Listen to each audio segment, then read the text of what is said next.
Room boy உண்மையாகவே ஒரு அருமையான ஒரு கதை. நம்ம வெளியூருக்கெலாம் போனால், ஒரு சுற்றுலா தலத்துக்கெலாம் போனால் ஒரு ஹோட்டலில் அறை எடுத்து தங்குவோம்.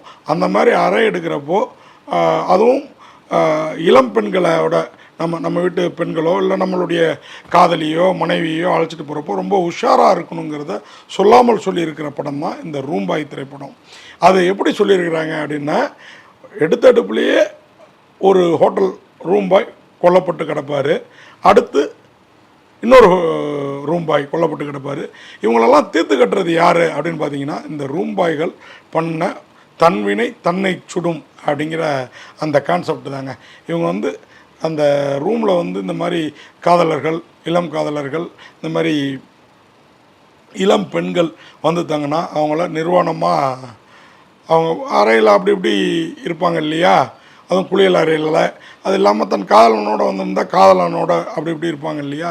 இந்த மாதிரி இளம் ஜோடி, இளம் கணவன் மனைவி இவங்களெல்லாம் குறி வச்சு ஒரு கும்பல் சில ஹோட்டலில் அயோக்கியத்தனமாக அவங்கள வீடியோ எடுத்து ஃபோட்டோ எடுத்து பணம் கேட்டு மிரட்டுறது.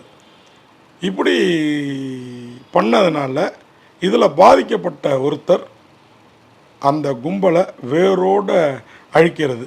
ரூம்பாய்ஸ் மட்டும் இல்லைங்க, சில ஹோட்டல் உரிமையாளர்களும் இதில் சம்மந்தப்பட்டிருக்காங்க கண்டுபிடிச்சி அவங்களையும் தீர்த்து கட்டுறாரு.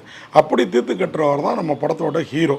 அவர் யார், ஏன் தீர்த்து கட்டுறாரு அப்படின்னு பார்த்தீங்கன்னா, அவருக்கு ஒரு ஃபேமிலி, ஒரு லவ்வர், அதாவது ஒரு ஃப்ளாஷ்பேக். அது ஃபேமிலியாக லவ்வரான்னு நீங்கள் படம் பார்த்து தெரிஞ்சுக்கோங்க. ஒரு ஃப்ளாஷ்பேக். அவர் இந்த கும்பலால் பாதிக்கப்பட்டிருப்பார். அது முதல் இந்த மாதிரி அயோக்கியத்தனம் பண்ணுற ரூம்பாய்ஸ் ஹோட்டல் உரிமையாளர்களை எப்படி தீர்த்து கட்டுறாரு, ஏன் தீர்த்து கட்டுறாரு அப்படிங்கிறதாங்க இந்த படத்தோட